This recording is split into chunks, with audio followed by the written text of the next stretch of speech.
Well, it's strange, but I find I gave one presentation in London to the Scientific and Medical Network, which is like a new paradigm type organisation. It's got quite a high number of members. I think it's quite strong, and it's global as well. It's based in Britain. So I gave a presentation there in London to probably 25, 30 people. Some were astrologers, some were scientists,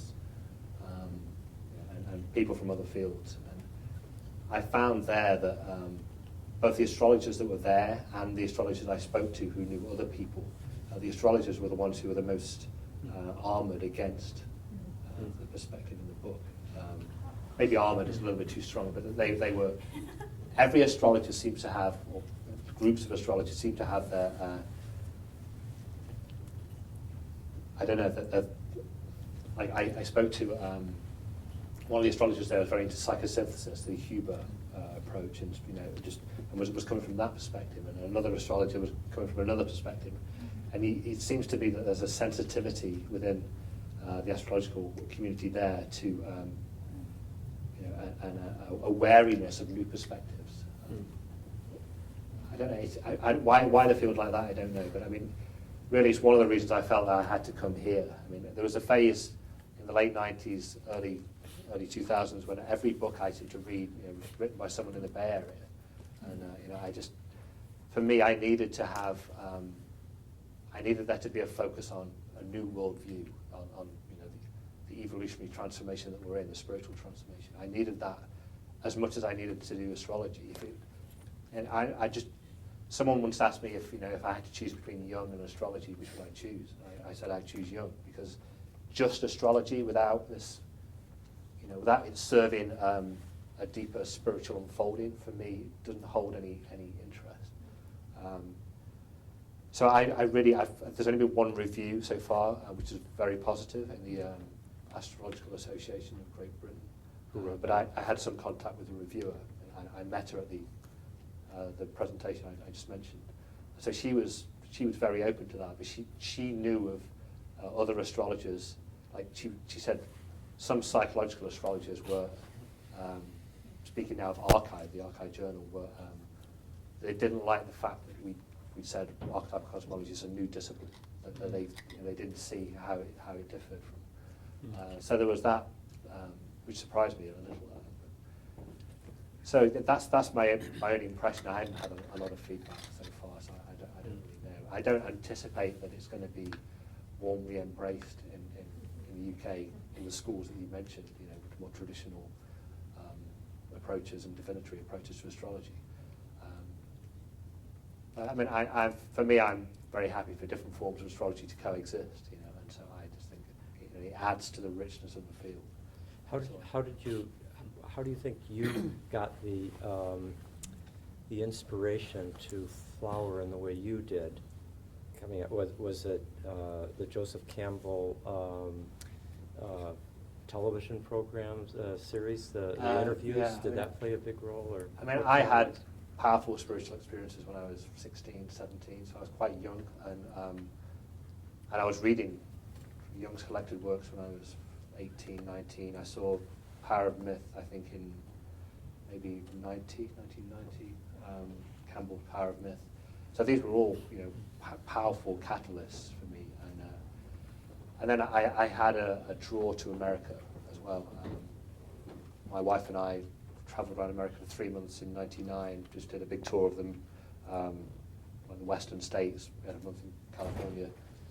And that was just at the time when I started writing. So the two things, the exhilaration of that trip and the freedom of that trip, kind of, I'd gone through Jupiter Uranus, and it just had this kind of expansive, liberating sense. And so I just, from that moment on, I knew I wanted to be an American. I knew what I wanted to write, and it took a while for me to do that. I mean, 5 years later, I finally managed to get here. But so I've just had this draw to California, and I've always felt that since I've been here that California has a very open spirit, particularly the Bay Area, and anything seems possible.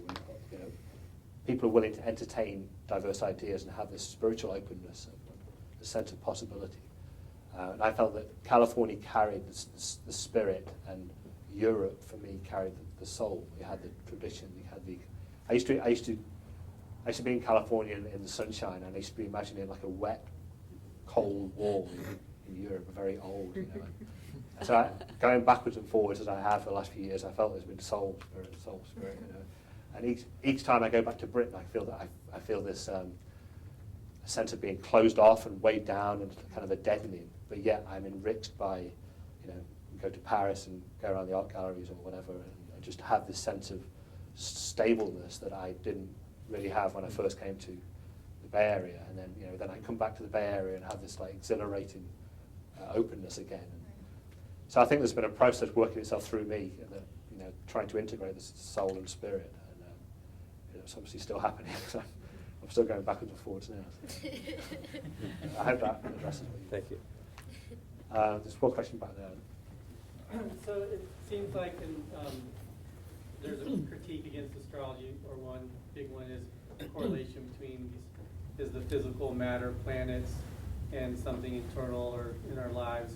And it seems like that's what you're saying. There's this type of apologetic explaining how that correlation could occur to rational people, if not like hard sciences, some sort of maybe future rational scientific mind. And I'm just wondering, like, what other criticisms of astrology do you think are like really big that we have yet to grapple with, and that we could still further like apply ourselves to? So you want to know the other criticisms that might emerge of astrology? That you feel like it's still, those are still, yeah, questions for you, even like, you know, it's still troubling to me. Like, I don't have a good explanation yet for this aspect of astrological theory. Right. I mean, other criticisms that have been levelled at astrology is, you know, empirical evidence. I think, you know, Rick's Cosmos and Psyche goes a heck of a long way to addressing that. I think if you've got a combination of you know, a large body of evidence, and you can combine that with a feasible worldview or cosmology in which astrology can at least make sense. I mean, I don't believe for a minute that, you know, some you know, scientist is going to pick up my book and read it and go, oh yeah, you know, there we are. You know, I just didn't see it. You know, it's not going to happen. But my aim really was to, you know, for people who were already somewhat open to this perspective, but maybe felt the need for a way of conceiving of the relationship between planets and archetypes, psyche and cosmos, you know, in which astrology could seem feasible.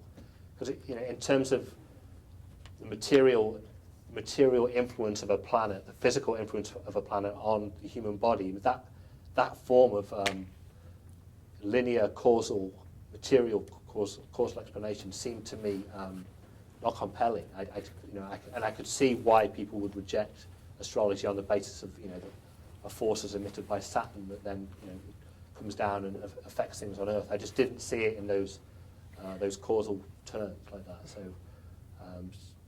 So that's why really I was forced to look at the deeper dimensions of existence, the underlying ground, to try and understand how moment to moment there could be that the psyche and cosmos could be brought forth out of the ground, out of the underlying ground, in such a way that the two realms correlated with each other, because they were expressions of a single reality and not diverse realms. So I don't really know other criticisms. Astrology is, I think it's going to be, you know, decades, maybe more, before mainstream can entertain a serious form of astrology. But I think the work we're doing here, the community of people here, is, you know, hopefully in the years to come, that's going to pay dividends, and in helping people who are curious about this perspective have, you know, there's going to be literature there that they can go to and will help people enter into that perspective, hopefully in a more positive way. And that's all really I was aiming to do.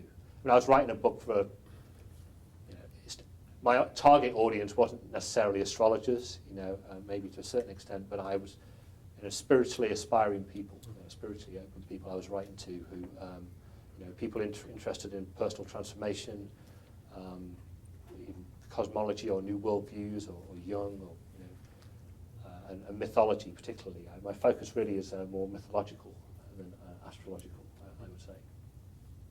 Sorry, are you next?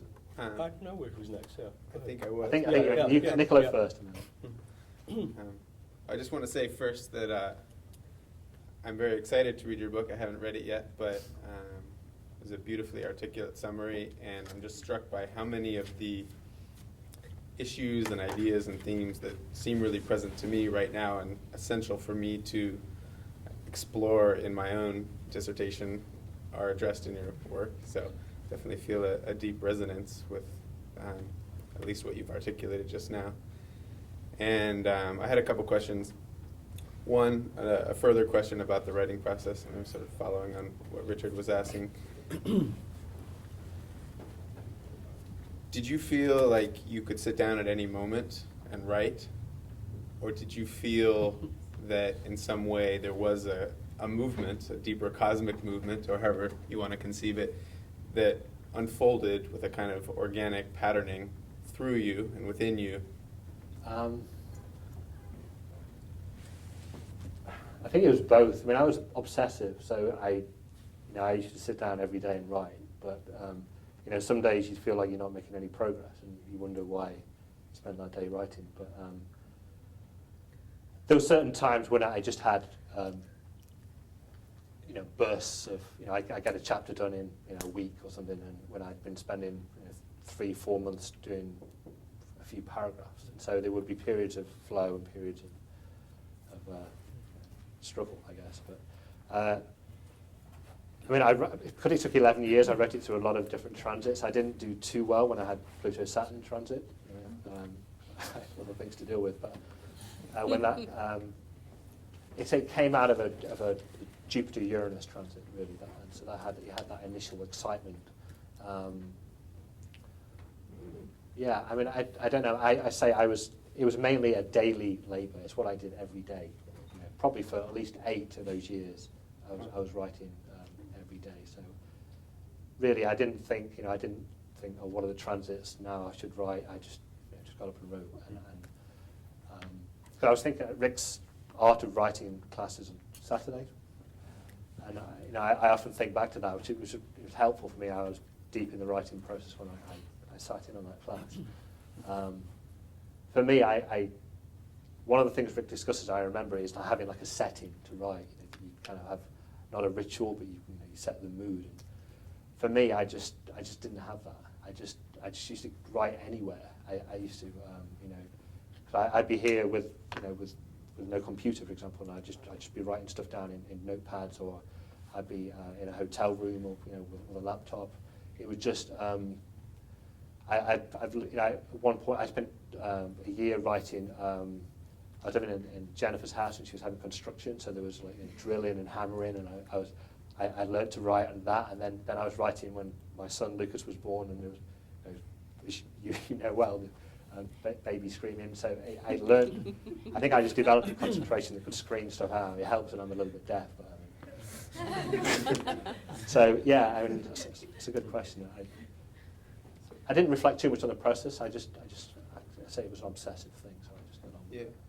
And then the one other thing, in terms of the writing, did you feel that there was any kind of tension for you in writing within an academic context? Like you said, your dissertation